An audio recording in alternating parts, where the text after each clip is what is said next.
सभी छोटे बड़े श्रोताओं को सुनीता भटनागर का प्यार भरा नमस्कार। ऑडियो स्टोरीज के हमारे चैनल कहानी जगत में आप सभी का स्वागत है। हिंदी कहानियों की श्रृंखला में आइए आज सुनते हैं पंकज सुबीर जी द्वारा रचित कहानी kasab.gandhi@yerwada.in। हवा कुछ भारी सी हो रही है। इन दीवारों को इस भारीपन की आदत है क्योंकि ये तनाव इन दीवारों के आसपास अक्सर होता रहता है। तनाव आज भी है। कारण है C7096। ये नवंबर की रात है, मंगलवार की रात। ठीक एक सप्ताह पहले मंगलवार की रात को पूरे देश में धमाके पर धमाके हो रहे थे, दीपावली के पटाखों के। और ये दीपावली का ठीक अगला मंगलवार है एक और धमाके की तैयारी। धमाके के लिए ही C7096 को यहाँ ले आया गया है। 25 साल के C7096 के ही कारण आज हवा भारी है। C7096 खामोश है। अब उसके पास इस खामोशी के अलावा और कुछ नहीं बचा है। उसके दिमाग में बहुत कुछ चल रहा है, मगर यहाँ कोई नहीं जिसके साथ वह दिमाग में चल रहे बहुत कुछ को साझा कर सके। रात धीरे धीरे गहरा रही है। C7096 इस गहरी होती रात के साथ उस सुबह की आहट को सुनने की कोशिश कर रहा है जो उसके लिए अनंत रात लेकर आ रही है। C7096 ने यहाँ लाए जाने से कुछ पहले सत्य के साथ किसी के प्रयोगों को पढ़ा है। सत्य के साथ किए गए प्रयोगों ने उसे हैरत में डाला है। ये सत्य उस सत्य से बहुत अलग था जो सत्य उसे बताया गया था। सत्य का ये एक बिल्कुल नया स्वरूप उसके सामने आया था। अब जब अंतिम सत्य से साक्षात्कार का समय सामने है तो उसे अपने सत्य भी याद आ रहे हैं। दहशतजदा मौत के खौफ से घबराकर भागते लोग जिनमें औरतें, बच्चे, बूढ़े सभी शामिल थे। लोग जो क्लाशनिकोव से निकली बारूदी मौत का स्पर्श पाते ही जमीन पर बिछते चले गए थे। लोग जो निकले थे एक और दिन को जीने के लिए। मौत तो वह भी दूसरों के साथ अपनी भी तय करके निकला था, लेकिन मर कहाँ पाया। वह जिंदा बच गया ये 4 साल बिताने के लिए। उसे पता है आज उसे जहां लाया गया है वहां 80 साल पहले सत्य के साथ प्रयोग करने वाला भी रह चुका है। ये दीवारें सबको देख चुकी हैं, सत्य के साथ प्रयोग करने वालों को भी और असत्य के साथ प्रयोग करने वालों को भी। रात आदि के आसपास हो चुकी है। C7096 दीवारों को छूकर कोशिश कर रहा है उन लोगों का स्पर्श पढ़ने की जो उससे पहले यहाँ रह चुके हैं। इन स्पर्शों में शायद वह एक स्पर्श भी हो। दीवार पर एक साया उभरा है। C7096 चौंक गया। इस समय? अभी तो सुबह में बहुत देर है। साया धीरे धीरे चलता हुआ उसके पास आ गया है। C7096 इस बार पहले से भी अधिक चौंका है। साया ठीक उसके पास खड़ा है। तस्वीरों में उसने देखा है इस साये को। इस साये के कुछ प्रतीक चिन्ह हैं जिससे इसको कोई भी पहचान सकता है। C7096 ने भी उन प्रतीक चिन्हों से ही पहचाना है उसे, मगर अब वह असमंजस में है कि क्या करे। साया ठीक उसके पास खड़ा है। साये का चेहरा अब उसे स्पष्ट दिख रहा है। अब वह उसे साया भी नहीं कह सकता। गोल लेंसों वाले ऐनक से झांक रही हैं बूढ़ी आंखें। अजीब सी पोशाक पहने है आज वह साया। नीचे अपनी वही चिर परिचित धोती, मगर ऊपर के बदन पर खादी की चादर की जगह कैदियों वाली मोटे कपड़े की मटमैली शर्ट है जिस पर एक चमड़े का बिल्ला लटका है। बिल्ले पर नंबर डला है 189। चेहरे पर वही मुस्कुराहट है जो इस चेहरे की पहचान है। C7096 की आंखें ऐनक से झांक रही आंखों से टकराई। C7096 असहज हो गया। कैसे हो? मुस्कुराते हुए होंठों के बीच से शब्द निकले हैं। C7096 इस प्रश्न में उलझ गया है। आप मुझसे पूछ रहे हैं जनाब? उसने उत्तर में प्रति प्रश्न किया। यहाँ तो बस 2 ही हैं, तुम और मैं, इसलिए जाहिर सी बात है कि मैं तुमसे ही पूछ रहा हूँ। 189 ने शांत भाव से मुस्कुराते हुए उत्तर दिया। नहीं, मैं तो ये कह रहा हूँ कि आप आज इस रात को मुझसे पूछ रहे हैं कि मैं कैसा हूँ। क्या आपको पता नहीं है सब कुछ? C7096 ने अपने स्वर में शुष्कता लाते हुए कहा।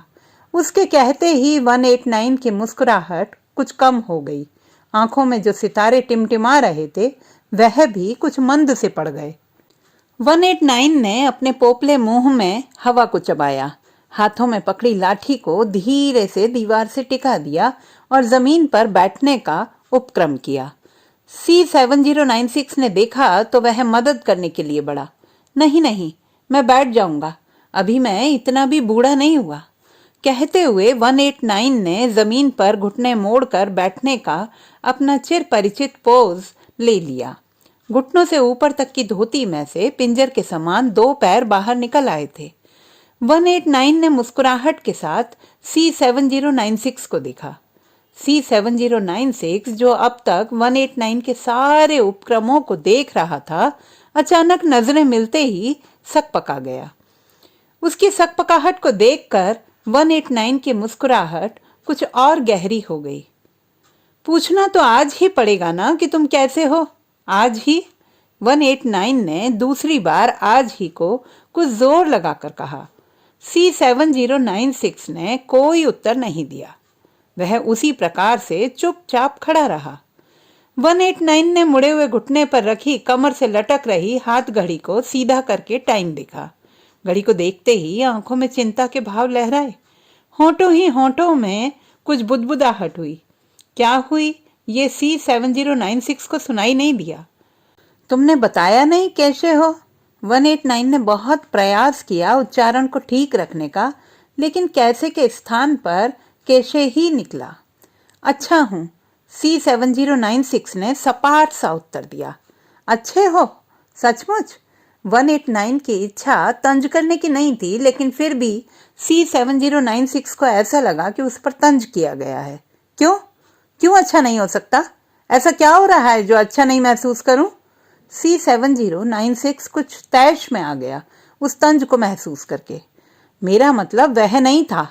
मैं तो कहना चाह रहा था कि 189 ने बात को स्पष्ट करने का प्रयास किया, लेकिन उसके पहले ही C7096 ने बात को काट दिया। क्या कहना चाह रहे थे? कि मैं डरूं, घबराऊं, जिंदगी की भीख मांगूं, मेरे चेहरे पर मौत का खौफ नजर आए? सुनिए जनाब, मैं तो ये सब पहले से ही जानता था और ये सब जानकर ही आया था यहाँ पर। मेरे हिसाब से तो उस सब में देर हो गई 4 साल की। मेरे साथ वाले तो 4 साल पहले ही जन्नत पा चुके। C7096 का स्वर बहुत ऊंचा हो गया और उसमें तल्खी भी बहुत ज्यादा थी। 189 को तल्ख बातें सुनने की आदत है, पहले भी बहुत सुनी है और उसके विरोध में अपना मौन का हथियार इस्तेमाल किया है।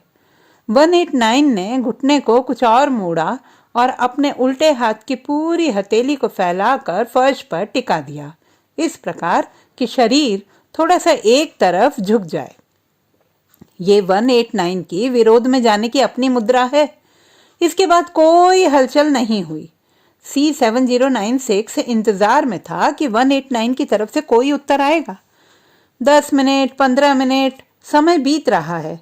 189 का मौन कायम है। C7096 के लिए अब ये मौन भयावह होता जा रहा है। दीवारों पर, फर्श पर, हर जगह केवल मौन है। जब इंसान अकेला होता है तो मौन उसके लिए सुकून देने वाला होता है, लेकिन जब 2 लोगों के बीच मौन होता है तो वह मौन डराने वाला होता है। दोनों चाहते हैं कि ये मौन जल्दी से जल्दी टूट जाए। यहाँ हालांकि 189 ने जानबूझकर मौन लिया है। वैसे 189 को डराना बहुत पसंद है।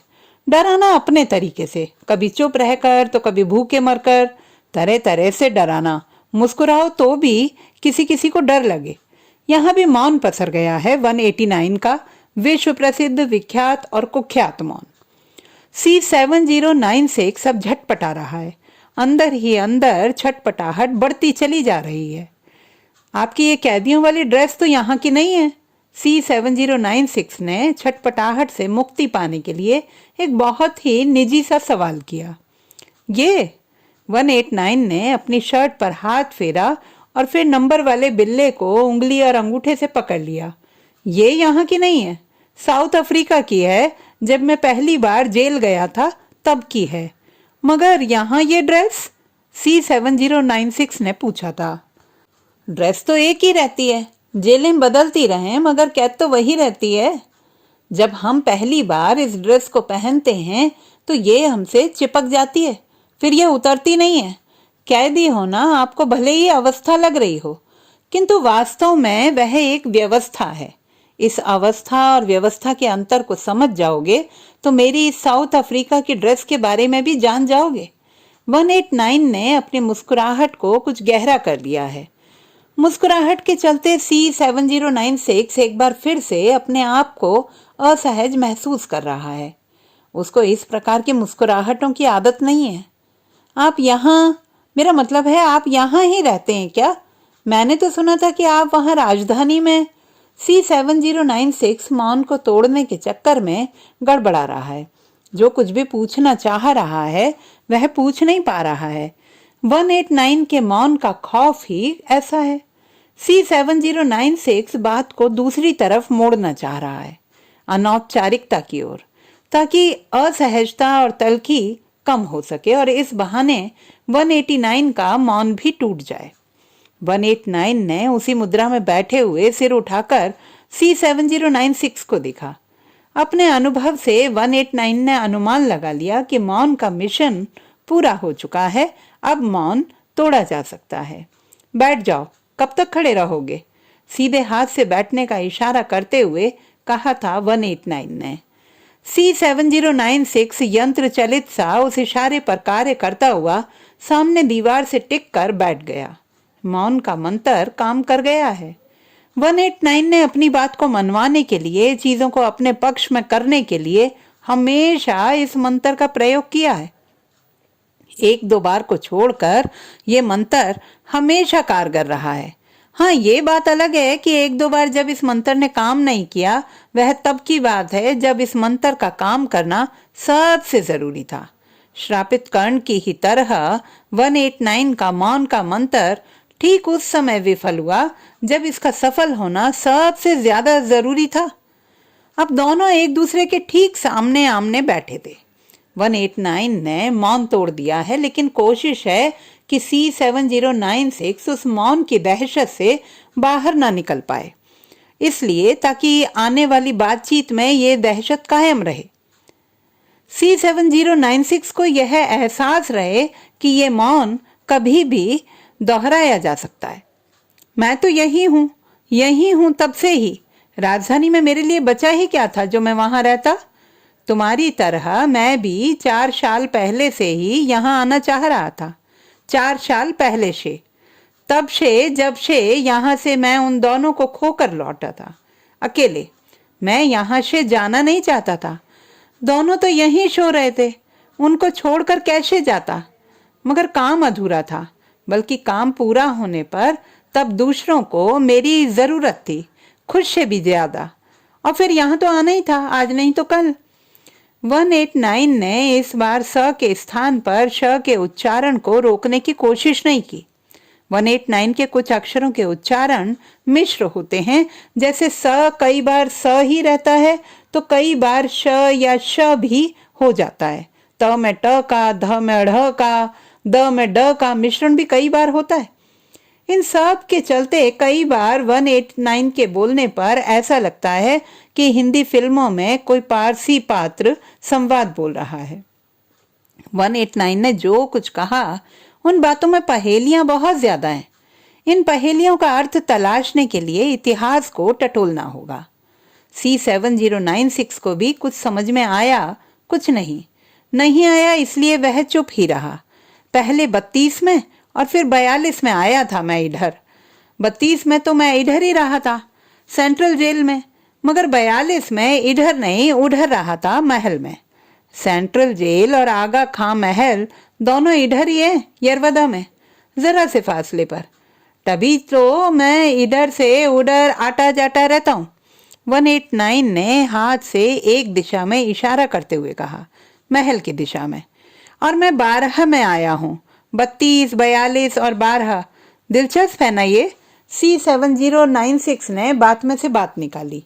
हाँ, दिलचस्प तो है, मगर फर्क है तुम्हारे और मेरे आने में। हो सकता है तुम समझते हो कि तुम्हारा और मेरा आना एक समान है, लेकिन फर्क है, बहुत बड़ा फर्क है। तुम अभी छोटे हो, 25 साल के ही तो हो तुम अभी नहीं समझ सकते तुम उस अंतर को। 189 ने स्थापित करने के अंदाज में बात को कहा। C7096 ने कोई प्रतिकार नहीं किया। 42 में जब आया तो बा और महादेव भी साथ थे। महादेव यहाँ आने के बाद बस 6 दिन साथ रहे और चले गए। 189 की आवाज कुछ भारी हो रही है। पता है, महादेव उस 15 अगस्त के 5 साल पहले के 15 अगस्त को ही गए। 15 अगस्त 42 को मैंने बहुत आवाज दी, महादेव महादेव। महादेव ने कभी मेरा कहना नहीं टाला था। मुझे लगा कि आज भी, मगर वहीं आगा खां महल में महादेव को सुला दिया गया।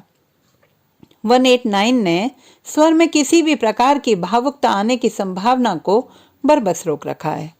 और 2 साल बाद 22 फरवरी को बा भी, दोनों एक के बाद एक चले गए। मैं अकेला रह गया। बा को भी वहीं सुला दिया गया महल में।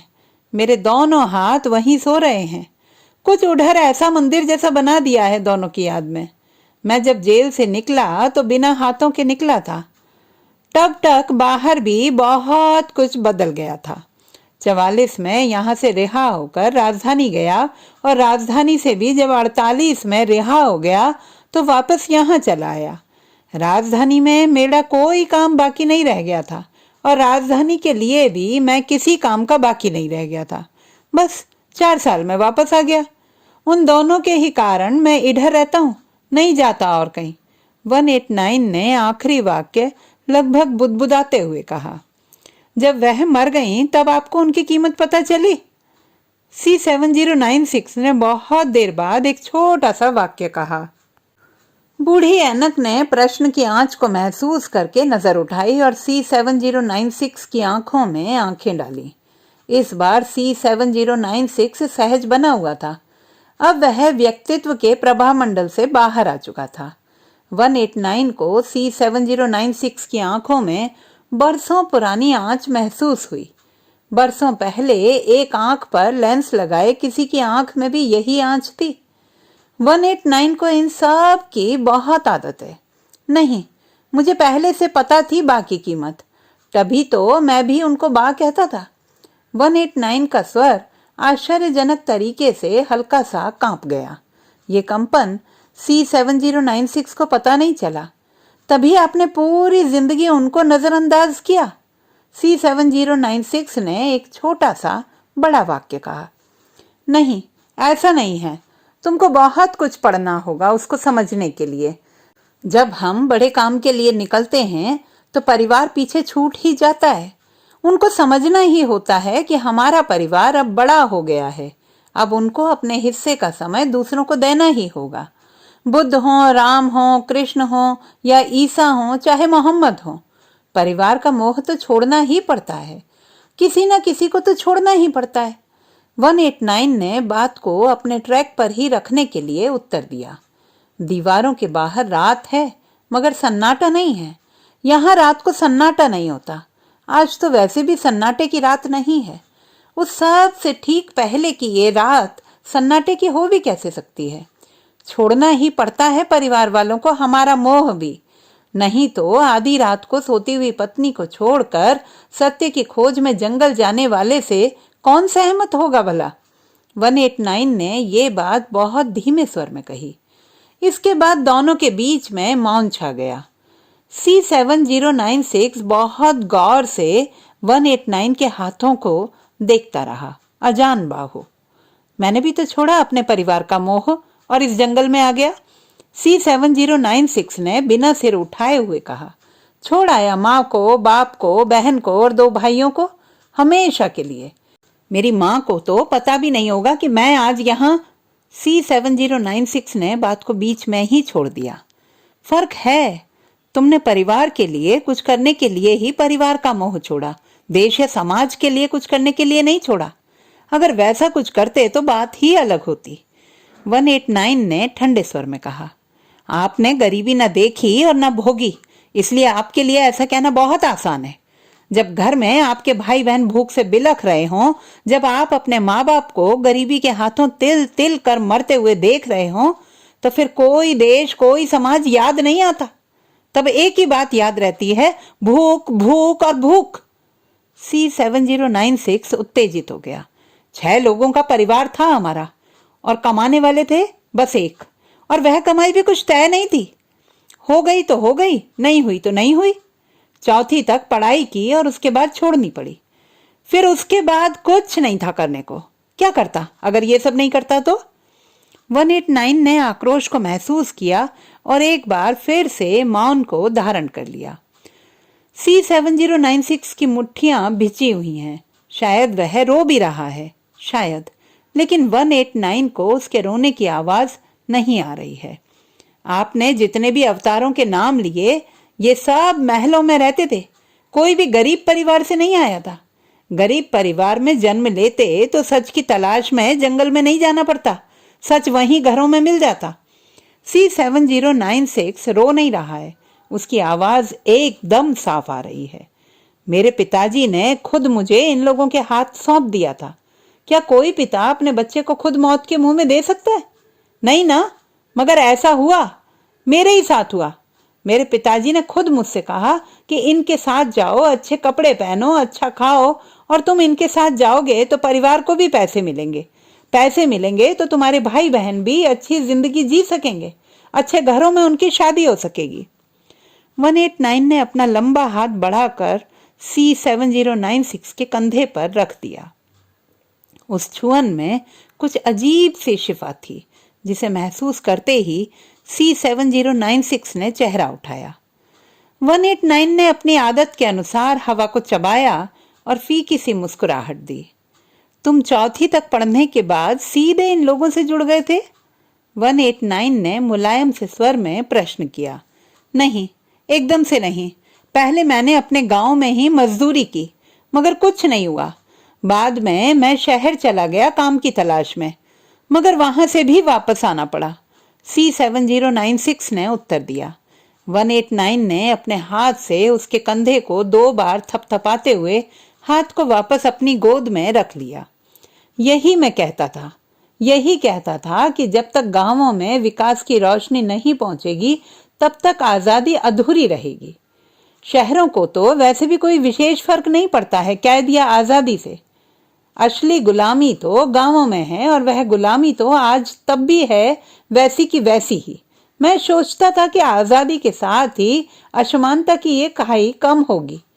189 के उच्चारण में बहुत देर के बाद श और श ने स को स्थानापन्न किया है।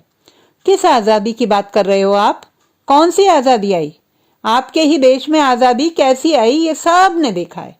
आपके ही देश का एक अमीर आदमी अपनी पत्नी को 5,000 करोड़ का मकान बनाकर उपहार में दे रहा है। 5,000 करोड़ का। 5,000 करोड़ जानते हैं ना आप कितने होते हैं? आप क्यों नहीं जानेंगे? आपके ही तो फोटो छपते हैं सब पर। अब तो आप ही करेंसी हैं।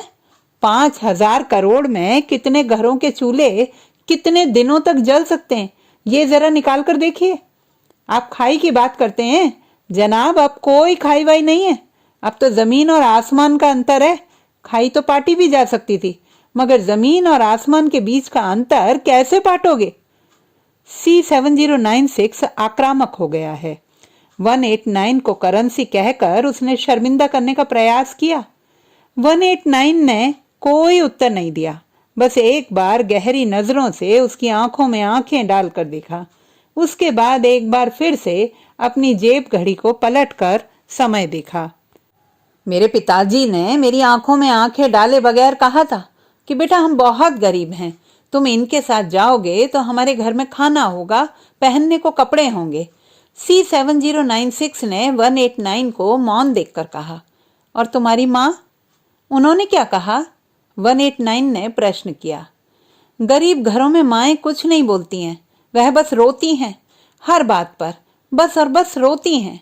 मेरी माँ भी बस रोकर रह गई थी, उसके अलावा और कुछ कर भी नहीं सकती थी। C7096 भावुक हो गया है। 189 ने एक बार फिर से उसका कंधा थपथपाया और सांत्वना दी। दीवारें चुपचाप सब देख रही हैं। मुझे मार देने से क्या ये सब खत्म हो जाएगा? मुझे मार दोगे तो क्या मेरे जैसे सब खत्म हो जाएंगे? वहां बहुत गरीबी है, वहां बहुत से पिता हैं जो परिवार के लिए 2 रोटी और बदन पर कपड़ों के लिए मेरे जैसों को ये सब करने के लिए किसी न किसी के हाथ सौंपते रहेंगे। बहुत से पिता हैं वहां, कमी नहीं है। मुझे मार देने से कहानी खत्म नहीं हो जाएगी। ये एक छोटे से प्यादे की मौत है, इससे ज्यादा कुछ नहीं बदलने वाला है, कुछ रत्ती भर भी नहीं बदलने वाला इससे। C7096 ने कुछ कड़वे स्वर में कहा। 189 ने स्वर की कड़वाहट को महसूस किया। इसीलिए तो मैं नहीं चाहता था कि बंटवारा हो। मैंने तो कहा भी था कि मेरी लाश पर ही बंटवारा होगा, मगर उन्हें मेरी लाश पर भी बंटवारा मंजूर था। मुझे मालूम था कि पुराना दोस्त सबसे बड़ा दुश्मन बन जाता है। बंटवारे के बाद अगर घर की दीवारें मिली रहती हैं तो एक एक इंच के लिए भाई भाई में झगड़ा होता है। मुझे मालूम था कि ये जो टूट कर 2 हिस्से हो रहे हैं, ये कल सबसे बड़े शत्रु के रूप में एक दूसरे के सामने खड़े होंगे, और देख लो वही हुआ। तुम उसका सबसे बड़ा सबूत हो, 189 ने बहुत मध्यम स्वर में कहा। तनाव के दौरान शायद स के स्थान पर श का उच्चारण बढ़ जाता है। आप बंटवारा रोकना चाहते थे? C7096 ने प्रश्न किया। बिल्कुल रोकना चाहता था, मगर मेरी किसी ने सुनी ही कब? 189 ने दृढ़ स्वर में उत्तर दिया। धृतराष्ट्र भी यही कहता था कि वह तो महाभारत रोकना चाहता था, लेकिन उसकी किसी ने सुनी ही कब? बस ये अलग बात है कि वह दुर्योधन को हस्तिनापुर की गद्दी देना चाहता था। उस मामले में कोई समझौता नहीं, बाकी महाभारत नहीं होनी चाहिए। आपने कुछ देर पहले कहा कि मोह छोड़ना ही पड़ता है, लेकिन आप तो खुद ही पुत्र मोह में पड़े हुए थे। C7096 ने तल्ख स्वर में कहा। मैं और पुत्र मोह? इस मामले में तो सबसे ज्यादा मुझे कटघरे में खड़ा किया गया है कि मैं अपने पुत्रों का ठीक से लालन पालन नहीं कर पाया, 189 ने अचरज भरे स्वर में कहा। दीवारों के बाहर कुछ हलचल सी हो रही है, मानो किसी काम को लेकर तैयारियां हो रही हों। दबी हुई आवाजें आ रही हैं, लोग इधर से उधर आ जा रहे हैं। C7096 उन हलचलों से विचलित सा लग रहा है। उसकी आंखें बार बार उन आहटों की ओर चली जाती हैं। मैं उन बेटों की बात नहीं कर रहा हूँ, उस एक बेटे की बात कर रहा हूँ जिसके पुत्र मोह में आप पड़े हुए थे। आप चाहते थे कि गद्दी पर वही बैठे, उसके अलावा किसी और का गद्दी पर बैठना आपको मंजूर ही कब था? अगर मंजूर होता तो बंटवारा होता ही क्यों? आप तो चाहते यही थे कि महाभारत भी नहीं हो और आपका बेटा भी गद्दी पर बैठ जाए। C7096 ने बाहर की ओर देखते हुए कुछ लापरवाही से कहा। मैं नहीं रोकना चाहता था बंटवारे को। मैंने तो कोशिश भी की थी।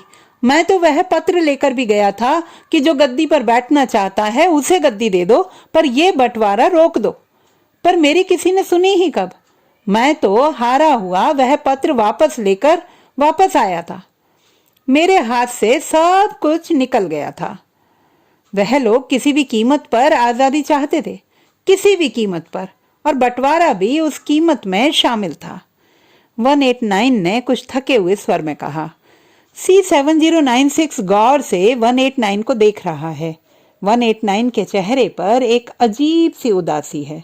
ये उदासी उसने आज तक देखे गए 189 के चित्रों में कभी नहीं देखी। हमेशा वही पोपली मुस्कुराहट देखी है।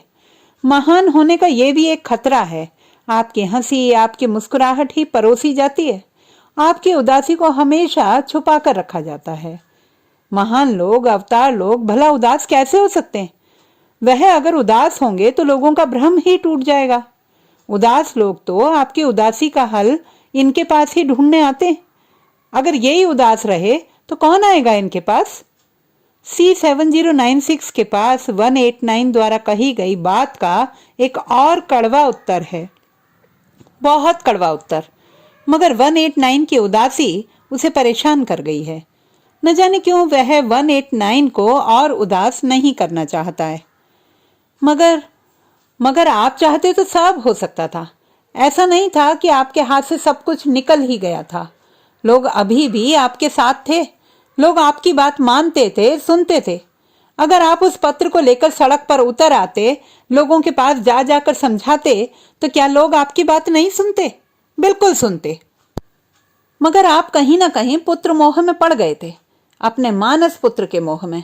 आपने कहा कि बंटवारा आपकी लाश पर से होगा, तो फिर बंटवारे से पहले आप लाश क्यों नहीं हो गए? नहीं, आप चाहते तो रुक सकता था वह सब। आपका पुत्र मोह आड़े आ गया और ये महाभारत आज तक चल रही है।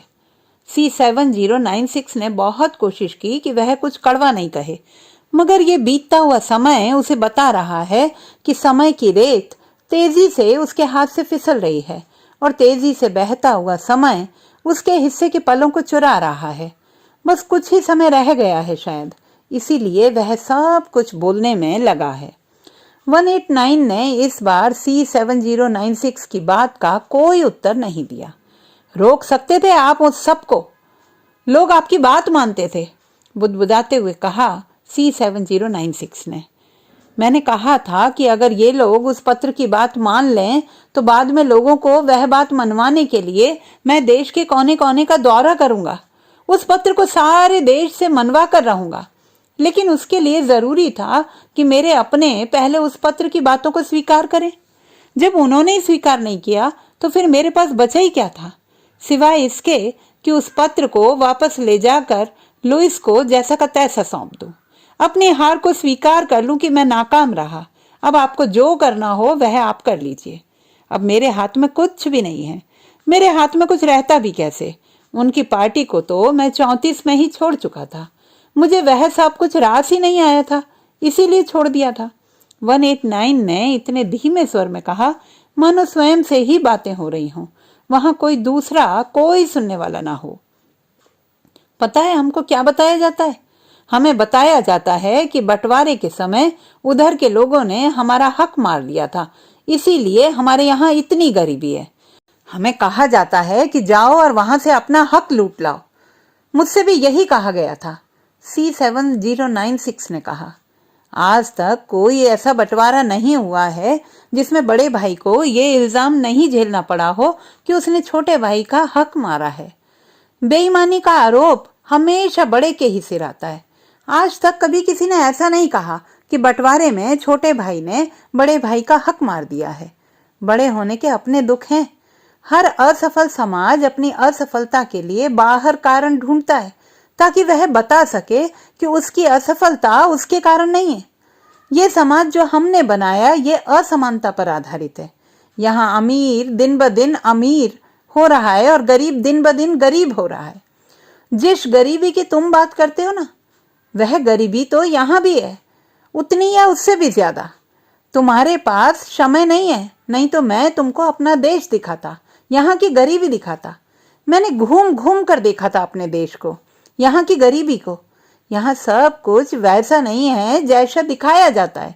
जो दिखाया जाता है वह शहरों के उजले रास्ते हैं, शहरों की अंधेरी गलियां और गांवों की भूखी पगडंडियां दिखाई ही कब जाती हैं। शहरी आजादी कुछ बड़ी तिजोरियों को और बड़ा करने में व्यर्थ हो गई। कुछ नहीं मिला उस लंबे संघर्ष से, बल्कि अब तो ये लगता है। 189 ने सोचते हुए बात को छोड़ा। लगता है कि वह सब कुछ व्यर्थ ही किया हमने, सब कुछ अकारत हो गया, सब कुछ अकारत हो गया। 189 ने अपनी बात पूरी की। C7096 ने अपना हाथ धीरे से आगे बढ़ाकर 189 की जमीन पर फैली उंगलियों पर रख दिया। अपनी उंगलियों के पोरों से वह उन उंगलियों से कुछ पीने की कोशिश कर रहा है। यकीन दिलाना चाह रहा है अपने आप को कि वह 189 के साथ ही बैठा है। आप चाहें तो ले चल सकते हैं मुझे अपना देश दिखाने। आपका कहा कौन टालेगा? जो कल होना है वह कुछ दिनों के लिए टाला जा सकता है। आपके साथ आपका देश देख लूं, फिर आकर ये सब हो जाए। इस सब के लिए मना नहीं कर रहा हूं, ना ही डर रहा हूं इस सब से, मगर देखना तो चाहता हूं कि क्या वह ही गरीबी यहाँ पर भी है जो मैं भोग कर देख कर आया हूं। ऐसा करेंगे कि मैं यहाँ का आपके साथ देख लेता हूँ, उसके बाद मैं आपको दिखाने चलूंगा उधर की गरीबी, उधर की भूख। वैसे तो उधर का सब आपका देखा हुआ ही है, मगर आजादी के बाद का उधर भी तो देखें आप तो वैसे भी उधर जाना ही चाहते थे, बल्कि जाने ही वाले थे। C7096 उसी प्रकार से 189 की उंगलियों पर उंगलियां रखे हुए बोला। मेरी कौन सुनेगा? कोई भी नहीं सुनेगा। मेरी सुनना तो लोगों ने कब का बंद कर दिया था। उस समय ही सबने सुनना बंद कर दिया था, तो आज कौन सुनेगा? सुनो मेरी बात, ये समाज जिसकी तस्वीर लगाता है, पूजा करता है, उसकी बात भी माने, ये जरूरी नहीं है। तस्वीर तो फैशन के हिसाब से भी लगा ली जाती है। 189 पर एक बार फिर से शाह का दौरा पड़ा है। मैं तो भूल गया था, आप बोलोगे भी क्यों? आपने तो 23 मार्च 1931 को भी लाहौर की सेंट्रल जेल में सुबह 7 बजे उस फंदे को लग जाने दिया था, जबकि आप उसको रोक सकते थे। आपके एक इशारे पर वह फंदा रुक जाता, मगर आपने तो सहमति में अपना सिर झुका दिया था, हो जाने दिया था वह सब कुछ। C7096 ने पहली बार उपहास के स्वर में बात की है। उन लोगों ने हिंसा की थी। मैं अगर उनको बचा लेता तो पूरा देश हिंसा पर उतर आता। हिंसा का समर्थन मैं किसी भी रूप में नहीं कर सकता था। हिंसा शय को भी कुछ नहीं मिलता, और अगर मिल भी जाता तो वह मुझे मंजूर नहीं था। मैं तो अहिंसा का अपना रास्ता नहीं छोड़ने वाला था। 189 का स्वर एक बार फिर से कुछ दृढ़ हो गया है। अहिंसा है कहाँ वह अहिंसा? हर तरफ तो हिंसा ही हिंसा है। जंगल में शेर हिरण को मार रहा है, आसमान में बाज चिड़िया को मार रहा है, समंदर में बड़ी मछली छोटी को निगल रही है। हर जगह तो हिंसा है। जंगल का कानून हर जगह पर है जनाब। अगर आप मारने वालों में नहीं हो तो आप मरने वालों में हो।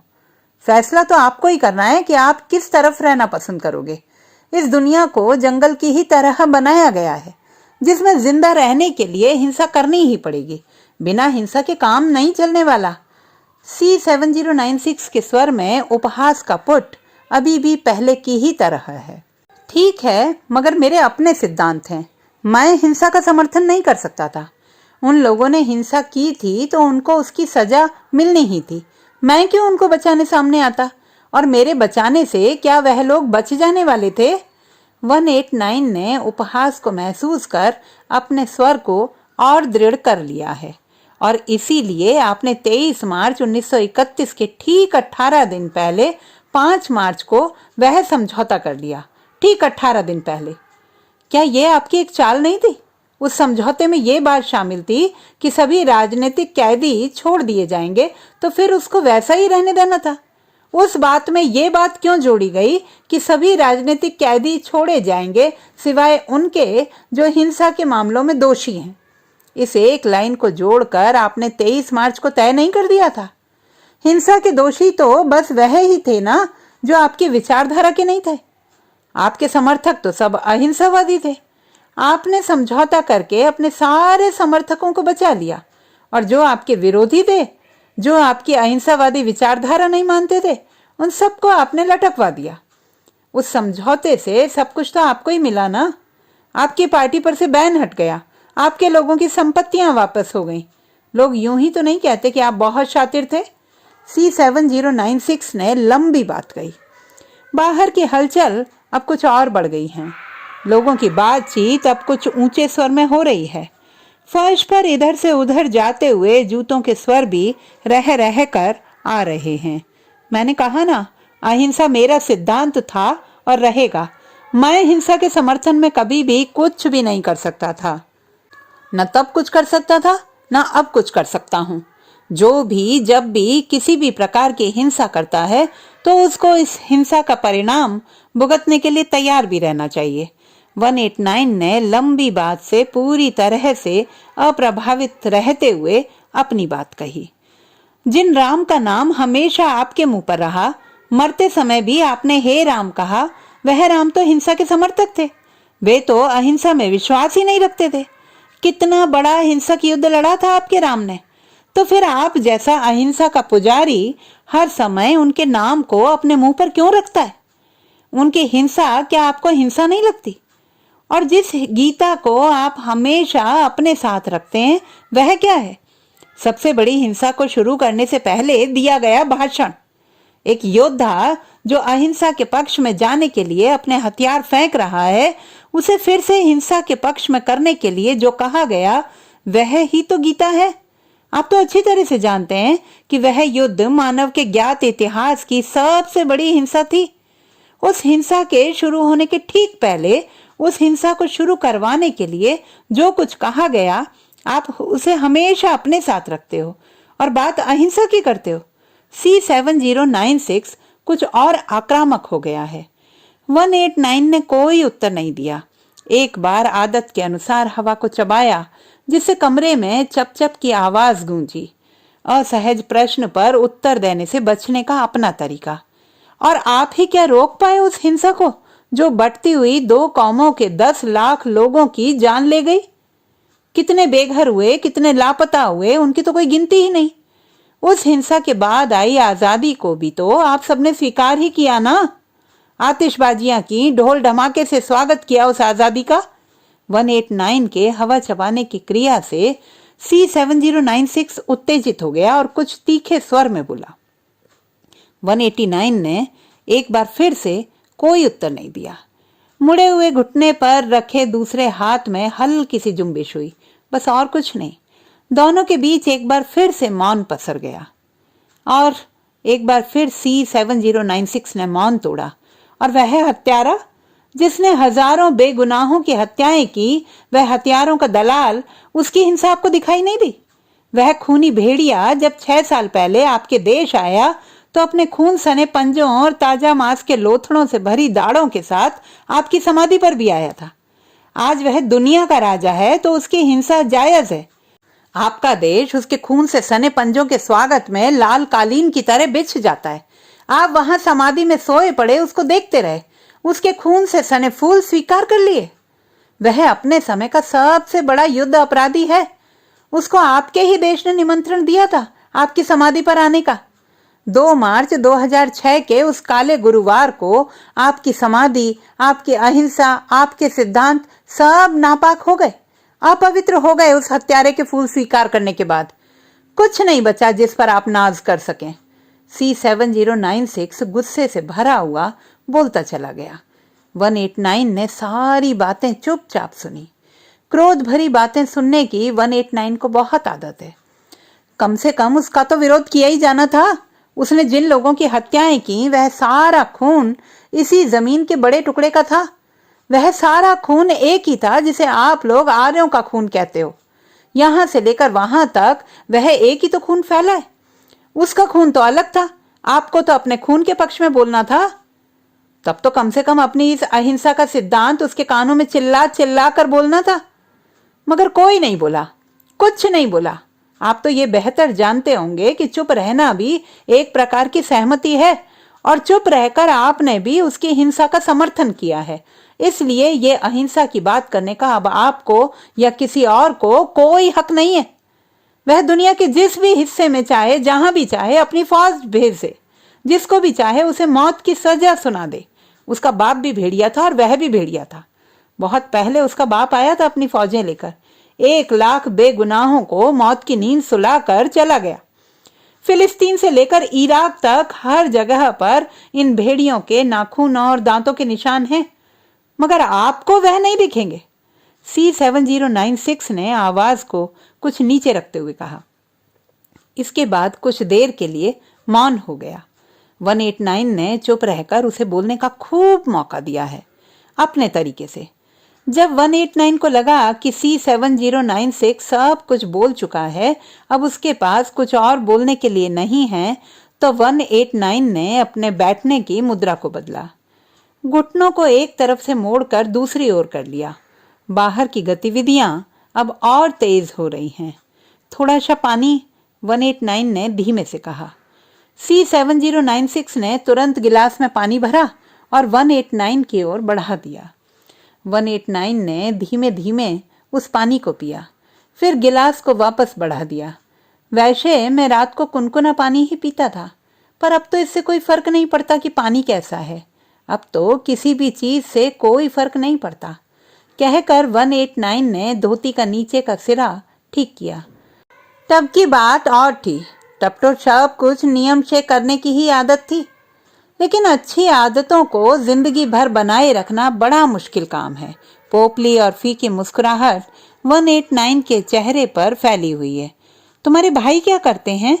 189 ने बाहर से आती आवाजों को तेज होते देखकर बात को दूसरी ओर मोड़ने के उद्देश्य से सवाल किया। अब तो पता नहीं क्या करते होंगे। 5 साल पहले जब मैं चला था तब बड़ा खेतों पर मजदूरी करता था और छोटा स्कूल जाता था। अब तो कुछ पता नहीं है कि वह किस हाल में है। C7096 की आवाज भारी हो गई। उसने अपना सिर झुका लिया। मैंने ये सब किया, इसके बदले में उनको कुछ मिला भी या नहीं, कुछ नहीं पता मुझे। तुम्हारे पिताजी क्या करते थे? 189 ने C7096 को कुछ नरम होते देखा तो दूसरा प्रश्न किया।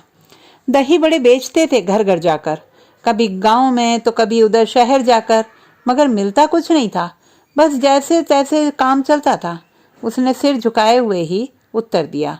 कब छोड़ा था तुमने घर? 189 ने अपना हाथ एक बार फिर से C7096 के कंधे पर रख दिया। 5 साल हो गए अब तो। उसी समय पूरब की बेटी की हत्या हुई थी जब मैंने घर छोड़ा था। सर्दियां चल रही थी उस समय, शायद दिसंबर का महीना था। C7096 ने अपने कंधे पर रखे हुए 189 के हाथ पर अपना हाथ रख दिया है, मगर सिर ऊपर नहीं उठाया है। उसी प्रकार सिर झुकाए हुए बैठा है वो। किसके साथ गए थे तुम? 189 ने एक और प्रश्न किया। चाचा के साथ। पिताजी ने उनके ही हाथों सौंप दिया था मुझे, ये कहकर कि जहां ये रहेंगे तुम उनके साथ रहना। बस मैं बिना कुछ पूछे उनके साथ चला गया। C7096 ने कुछ उदास से स्वर में कहा और 189 के हाथ पर रखा अपना हाथ हटाकर जमीन पर टिका दिया। 189 ने कोई प्रश्न नहीं किया। दोनों उसी प्रकार कुछ देर तक चुप बैठे रहे। मैं अपनी माँ से बहुत बहुत प्यार करता हूँ। वो मेरे सबसे करीब थी। वह मेरे लिए C7096 की आवाज आगे नहीं निकल पाई। 189 ने उसके कंधे पर अपनी उंगलियों को मजबूत कर दिया। हम सब अपनी माँओं से बहुत प्यार करते हैं, हम सब। अगर माँओं के हाथ में दुनिया सौंप दी जाए तो ये सारा खून खराबा, ये सारी हिंसा ही रुक जाए। मगर हम ऐसा कभी होने नहीं देंगे, क्योंकि माएँ इस दुनिया को बदल कर रख देंगी। वे बुहार देंगी दुनिया के नक्शे पर खींची गई सारी लकीरों को। इधर से उधर तक सब एक सा कर देंगी। झाड़ू लेकर साफ कर देंगी सारी बारूदों को और फेंक आएंगी उसे कूड़ेदान में। वह जानती हैं कि बारूद हमेशा किसी माँ की कोख को ही झुलसाती है। वे इस दुनिया को सचमुच रहने के लायक बना देंगे अगर हम ये दुनिया उनको सौंप दें। हमने अपनी दुनिया को प्रेमिकाओं को सौंपा, पत्नियों को सौंपा, रखैलों को सौंपा, लेकिन कभी किसी माँ को नहीं सौंपा। हम डरते हैं कि माँ ने अगर पूरी दुनिया में प्रेम फैला दिया तो हम कहाँ जाएंगे, कैसे जिएंगे उस प्रेम भरी दुनिया में? 189 ने प्रेम भरे स्वर में कहा।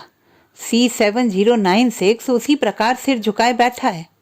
दोनों एक दूसरे को अपनी अपनी खामोशियों के जरिए पढ़ने की कोशिश कर रहे हैं।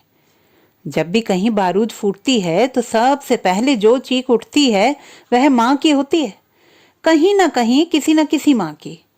दुनिया भर की सारी माएँ कितनी नफरत करती हैं इस बारूद से, उसका अंदाजा तुम लगा ही नहीं सकते। 189 का स्वर प्रतिध्वनित हो रहा है। जानता हूँ, अच्छी तरह से जानता हूँ। मेरी माँ को भी बहुत नफरत है बारूद से, मगर केवल नफरत करने से ही तो चीजें खत्म नहीं हो जाती ना। वह तो कायम रहती हैं अपनी जगह पर, आपकी सारी नफरतों के बावजूद भी। C7096 की आवाज में अचानक ढेर सारी उदासी घुल गई है। जब तुमको वहां भेजा गया तो तुमने विरोध क्यों नहीं किया? तुम तो तब 20 साल के थे, अपना अच्छा बुरा समझते थे, मना भी कर सकते थे कि मैं नहीं जाना चाहता।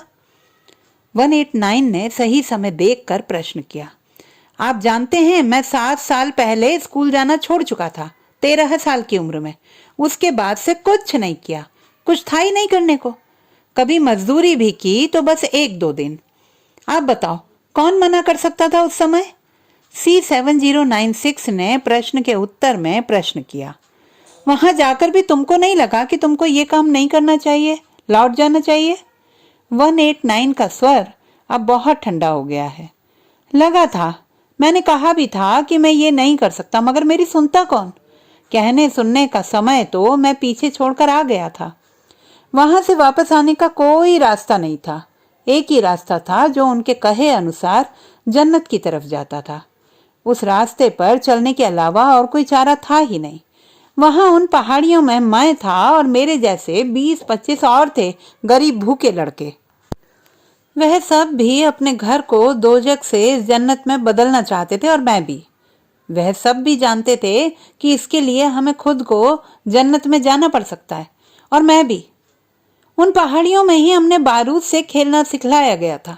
बारूद का हर रूप हमने वहीं देखा, हर रंग वहीं देखा और उस पर काबू पाना भी सीखा, काबू करके अपने लिए उसका इस्तेमाल करना भी। C7096 की आवाज धीरे धीरे सामान्य हो रही है। मैंने कहा था कि मैं ये नहीं कर सकता, कहा था मैंने। अब वह बुदबुदा रहा है। और जब तुमको यहां भेजा गया तो तुम जानते थे कि तुमको यहां क्यों भेजा जा रहा है? 189 ने स्वर को कुछ नरम बनाते हुए पूछा। हाँ, जानता था। हम सब जानते थे। हमें यहां मारने के लिए भेजा था और मरने के लिए भी। जानते थे, हम सब जानते थे कि हमें यहां क्यों भेजा जा रहा है। हमें तैयार ही इसीलिए किया गया था। हमारे परिवारों को पैसे ही इस बात के लिए दिए गए थे। आज नहीं तो कल हमें तो यहां आना ही था। हाँ, हमें यहां मारने के लिए भेजा गया था। C7096 ने उत्तर दिया। किसको? 189 ने फिर सवाल किया। किसी को भी, जो सामने आ जाए उसको ही। C7096 की आवाज दबती जा रही है। कितनों को मारा तुमने वहां, उस स्टेशन पर? 189 ने दबती हुई आवाज पर सवाल पर एक और पत्थर रख दिया। नहीं जानता, लेकिन मैंने 2.5 मैगजीन खाली कर दी थी। मैं बस फायरिंग करता रहा। मुझे कहा गया था कि उनको मारो, तभी हम जिंदा रहेंगे। बस मैं मारता गया। मुझे कुछ नहीं पता कि कितनों को मारा मैंने। C7096 ने बहुत रुक रुक कर दबे स्वर में उत्तर दिया था। तुम इस सब का मतलब समझते हो? जानते हो कि क्यों तुम सबसे ये सब कराया गया? और जब तुमको यहाँ भेजा गया तो तुम जानते थे कि तुमको क्यों भेजा जा रहा है? 189 ने स्वर को कुछ नरम बनाते हुए पूछा। जानता था, हम सब जानते थे। हमें यहाँ मारने के लिए भेजा था और मरने के लिए। जानते थे, हम सब जानते थे कि हमें यहाँ क्यों भेजा जा रहा है। हमें तैयार ही इसीलिए किया गया था। हमारे परिवारों को पैसे ही इस बात के लिए दिए गए थे। आज नहीं तो कल हमें तो यहाँ आना ही था। हाँ, हमें यहाँ मारने के लिए भेजा था। C7096 ने उत्तर दिया। किसको? 189 ने फिर सवाल किया। किसी को भी, जो सामने आ जाए उसको ही। C7096 की आवाज दबती जा रही है। कितनों को मारा तुमने वहां, उस स्टेशन पर? 189 ने दबती हुई आवाज पर सवाल का एक और पत्थर रख दिया। नहीं जानता, लेकिन मैंने 2.5 मैगजीन खाली कर दी थी। मैं बस फायरिंग करता रहा। मुझे कहा गया था कि उनको मारो, तभी हम जिंदा रहेंगे। बस मैं मारता गया। मुझे कुछ नहीं पता कि कितनों को मारा मैंने। C7096 ने बहुत रुक रुक कर दबे स्वर में उत्तर दिया। तुम इस सब का मतलब समझते हो? जानते हो कि क्यों तुम सबसे ये सब करवाया जा रहा है? 189 ने भी कुछ धीमे स्वर में ही पूछा। नहीं, C7096 ने संक्षिप्त सा उत्तर दिया। फिर 189 ने पूछा। खाते पीते घर का कोई क्यों करेगा ये सब? करेंगे तो मेरे ही जैसे ना, पैसों के लालच में। इस बार C7096 ने सिर उठाकर उत्तर दिया, आंखों में आंखें डालकर। और उसी प्रकार से 189 की आंखों में आंखें डालकर देखता रहा। 189 की आंखें भी स्थिर रहीं। दोनों एक दूसरे की आंखों में उसी प्रकार देखते हुए कुछ देर तक खामोश रहे। कुछ देर तक या बहुत देर तक? बहुत देर तक केवल आंखों में ही बातें होती रहीं, जुबान खामोश रही। बहुत देर बाद 189 ने C7096 के कंधे पर रखा अपना हाथ हटाया और उसके एक हाथ की हथेली को अपने दोनों हथेलियों के बीच दबा लिया। C7096 ने अपनी हथेली से उन हाथों की ऊष्मा को महसूस किया, उस ऊष्मा को जिसके ताप को कभी पूरी दुनिया ने भी महसूस किया था। 189 ने धीरे धीरे C7096 की हथेली को अपनी ऊपर वाली हथेली से थपथपाया। आपको मुझसे नफरत नहीं है? C7096 जो उस समय ऊष्मा की आंच को महसूस कर रहा था, उसने बहुत देर बाद एक प्रश्न किया। नहीं, मैंने तो हमेशा कहा है कि पाप से नफरत करो, पापी से नहीं। अपराध से घृणा करो, अपराधी से नहीं। मैंने हमेशा गुनाह को खत्म करने की बात कही है, गुनाहगार को खत्म करने की बात कभी नहीं कही। मैंने हिंसा का जवाब हिंसा से देने की बात, नफरत का जवाब नफरत से देने की बात कभी नहीं की। मैं तुमसे ही क्या, किसी भी गुनाहगार से नफरत नहीं करता, और अगर वह गुनाहगार अपने गुनाहों से खुद नफरत करने लगे तो फिर मैं तो उससे प्रेम करता हूँ, क्योंकि उसको उस समय उसकी सबसे ज्यादा जरूरत होती है, सबसे ज्यादा। 189 ने कुछ मीठे स्वर में हाथ को उसी प्रकार से थपथपाते हुए कहा और एक बार फिर से C7096 की आंखों में अपनी आंखें डाल दी। C7096 ने कुछ भी नहीं कहा। वह चुपचाप ऐनक के पीछे से झांक रही उन बूढ़ी आंखों में देखता रहा। तुमने कुछ देर पहले हिंसा के समर्थन में बड़ी बड़ी बातें की। मैंने चुपचाप सब सुना। तुम्हारे सारे तर्क मैंने चुपचाप सुने। मैंने तुमको नहीं रोका, असहमत होते हुए भी नहीं रोका। इसलिए नहीं रोका क्योंकि मैं ये मानता हूं कि दुनिया का हर विचार अपने साथ अपने असहमत विचार को भी लेकर पैदा होता है। कोई भी विचार ऐसा नहीं है जो सर्वसम्मत रहा हो। यदि कुछ ऐसा है भी जो सर्वसम्मत है तो जान लो कि वह विचार है ही नहीं। मैं तुम्हारी उन सारी बातों में से कुछ को छोड़कर बाकी सब बातों से असहमत ही था, मगर फिर भी मैंने उसे व्यक्त नहीं किया। असहमति की अभिव्यक्ति को रोकना भी एक प्रकार की हिंसा है। बल्कि मैं तो कहूंगा कि किसी भी स्वस्थ समाज के लिए सबसे बड़ी हिंसा यही है, असहमति की अभिव्यक्ति को रोकना। कहते हुए 189 ने एक छोटा सा वक्फा लिया। एक बार अपनी घड़ी की ओर देखा जो जांघ पर रखी हुई है। मगर अब मुझे लगता है कि अब मुझे तुमसे वह एक सवाल पूछ लेना चाहिए जिसे पूछने के लिए मैं बहुत देर से दूसरे प्रश्न कर रहा हूं, कहकर 189 ने एक बार फिर थोड़ी देर के लिए चुप्पी साध ली। अब तुम मेरे इस सवाल का उत्तर दो। तुमने बहुत सारी बातें हिंसा के समर्थन में की, कई उदाहरण मेरे सामने रखे, मगर मैं चाहता हूं कि तुम दूसरों के उदाहरण के बजाय अपने ही उदाहरण पर मेरे प्रश्न का उत्तर दो। क्या तुम अपनी उस हिंसा से सहमत हो? वह जो तुमने वहां किया, क्या उससे आज इस वक्त सहमत हो? इस वक्त की तुम्हारी सहमति और असहमति ही सबसे अधिक मायने रखती है, क्योंकि वही अंतिम सत्य है। ना उसके पहले कुछ सत्य था और ना उसके बाद कुछ सत्य होगा। 189 की आवाज बहुत स्पष्ट और ऊंची हो गई है। एक एक शब्द गूंजता हुआ आ रहा है अपने पूरे प्रभाव के साथ। C7096 उस गूंज के प्रभाव में कुछ देर तक खोया रहा। कुछ देर तक उसने एक टक 189 की आंखों में देखा और उसके बाद सिर झुका लिया। नहीं, मैं सहमत नहीं हूं, बिल्कुल सहमत नहीं हूं। उसी प्रकार अपने सिर को झुकाए हुए ही बहुत धीमे से उत्तर दिया C7096 ने। यही अंतिम सत्य है, बस इसी को याद रखो। यदि तुम अपनी ही हिंसा से असहमत हो तो जो कुछ कल होने वाला है उसे तुम पूरी शांति के साथ स्वीकार कर पाओगे, पूरी शांति के साथ। बस इस असहमति को याद रखो। 189 ने मिठास और प्रेम से भरे स्वर में कहा। C7096 ने स्वीकारोक्ति में सिर को हिला दिया। और विश्वास रखो, ये भूख, ये गरीबी, बहुत दिनों तक ये सब नहीं चलने वाला। एक दिन आएगा जब लोग फिर से लौटेंगे।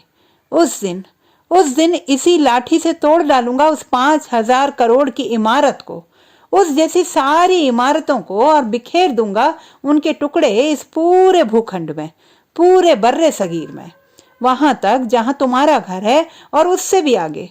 टूटना होगा इन नरभक्षी इमारतों को जो हजारों लाखों लोगों का हिस्सा चूस चूस कर अपने अंदर भर रही हैं, जो जन्म दे रही हैं तुमको और तुम जैसे न जाने कितनों को। जिस दिन ये इमारतें टूट जाएंगी उस दिन सब ठीक हो जाएगा। आएगा एक दिन, विश्वास रखो, आएगा वह एक दिन। इसी लाठी से तोड़ूंगा एक एक इमारत। 189 ने अपने पास रखी लाठी को उठाकर हवा में लहराया। आवाज हर शब्द के साथ और बुलंद होती जा रही है। C7096 सम्मोहित सा उस पूरे दृश्य को देख रहा है। बाहर की आवाजें तेज हो गई हैं। शायद सुबह भी होने को है बाहर। 189 ने अपने को समेटा और उठने का उपक्रम किया। C7096 ने तेजी से बढ़कर 189 को थामा और खड़े होने में मदद की। अब दोनों खड़े हो गए हैं, एक दूसरे के ठीक सामने। अब कोई डर तो नहीं है? 189 ने आंखों में आंखें डालते हुए पूछा। नहीं, लेकिन बस माँ का डर है। C7096 ने भी उसी प्रकार आंखों में आंखें डाले हुए उत्तर दिया। माँ का डर? क्यों? 189 ने फिर पूछा। नाराज होंगी मुझसे? C7096 ने उदास सा उत्तर दिया। तब तो ये डर अच्छा है, बहुत अच्छा है। 189 ने C7096 के कंधे को थपथपाते हुए मुस्कुराकर कहा। C7096 ने कोई उत्तर नहीं दिया। वह पहली बार हल्के से मुस्कुराया। तुम्हारी मौत पर मुझे भी एक डर है, 189 ने कहा। डर ये कि तुम्हारी मौत के बाद वहां तुमको वह लोग हीरो बना देंगे। तुम्हारे किस्से सुना सुनाकर तुम्हारे जैसे और कई भोले भाले लड़कों को भावनाओं में बहाकर इस रास्ते पर ले आएंगे। तुम्हारी मौत को शहादत का दर्जा दिया जाएगा। तुम मरने के बाद भी उनके काम आते रहोगे। ये सबसे बड़ा नुकसान होगा जिससे मैं डर रहा हूँ। हिंसा को शहादत में बदल देना सारे मापदंडों को बदल देता है। समाज को सबसे बड़ा नुकसान उसी से होता है। मैं हिंसा के इसी दुष्परिणाम से सबसे ज्यादा डरता हूँ। हिंसा के रास्ते पर चलने वाले जब शहीद कहलाने लगते हैं तो पूरा समाज हिंसा से भर जाता है, 189 ने कुछ थके से स्वर में कहा। C7096 उसी प्रकार मौन खड़ा रहा। जानते हो, कल तुम्हारी मौत पर देश भर में आतिशबाजी होगी। चौराहों पर मिठाइयां बांटी जाएंगी, ढोल ढमाके बजाए जाएंगे, लोग खूब नाचेंगे गाएंगे, तुम्हारे पुतले जलाएंगे। 189 ने C7096 की आंखों में गहरे झांकते हुए कहा। जानता हूं, मगर ये सब तो आपकी मौत पर भी हुआ था। भले ही कम लोगों ने किया था, मगर किया तो था। C7096 ने भी उसी प्रकार आंखों में उतरते हुए उत्तर दिया। सही कहा, मेरी मौत पर भी मिठाइयां बटी थी।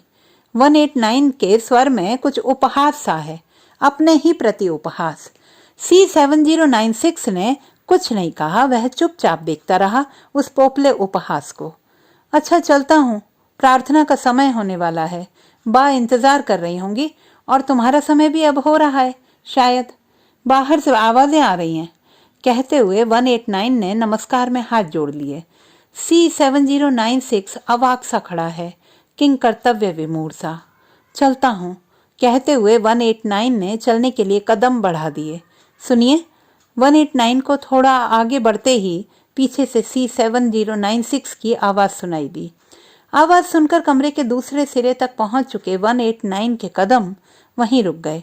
189 ने वहीं से पलट कर देखा। मेरी अम्मी को बता देना, C7096 ने गहरे स्वर में कहा। दोनों कमरे के दो सिरों पर खड़े हैं, चुपचाप। गहरे अंधेरे का एक स्याह टुकड़ा उन दोनों के बीच में बिछा हुआ है, यहां से वहां तक।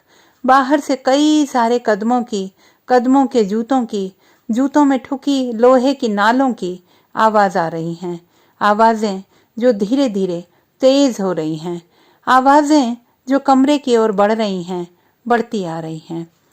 तो दोस्तों, ये थी हमारी आज की कहानी। आपको कैसी लगी कमेंट बॉक्स में लिखना ना भूलें। चैनल को सब्सक्राइब करें, लाइक करें और मित्रों के साथ शेयर करें।